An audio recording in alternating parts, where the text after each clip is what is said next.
Herkese merhabalar. Bugünkü videomda sizlere Jeezy tarzı şarkı nasıl yapılır onu göstereceğim.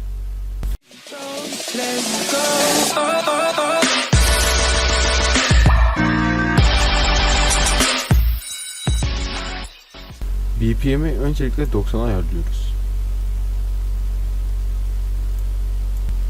Sonra kendimize kick ve clap ekliyoruz.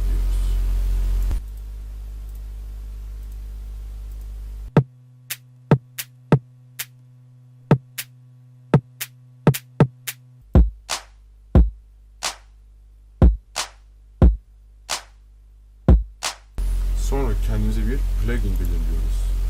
Mesela Nexus çok idealdir.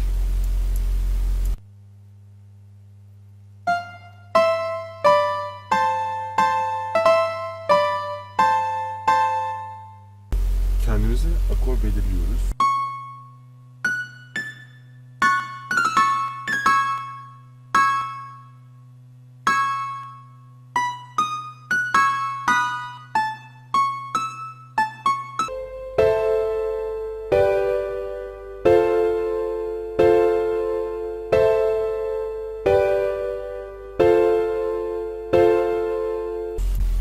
Daha sonra kristali seçiyoruz.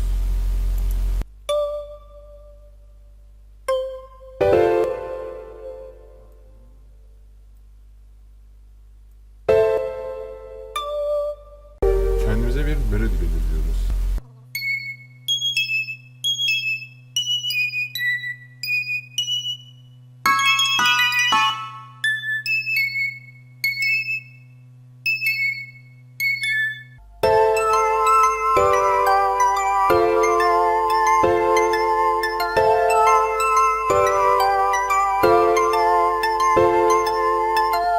Şimdi bunları belirli bir sıraya göre diziyoruz.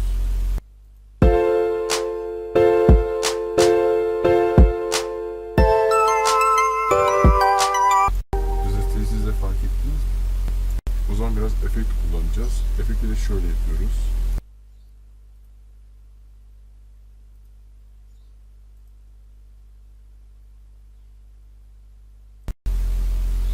Şimdi efekti kullanarak kendimize güzel bir şey tasarlayacağız.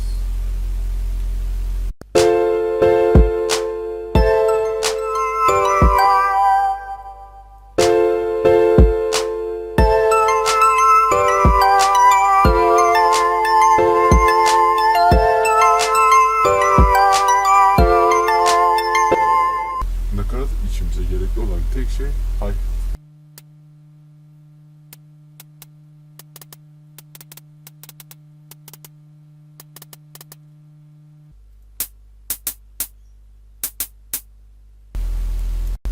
Şimdi bunları da kullandığımıza göre şuna kaydettiler.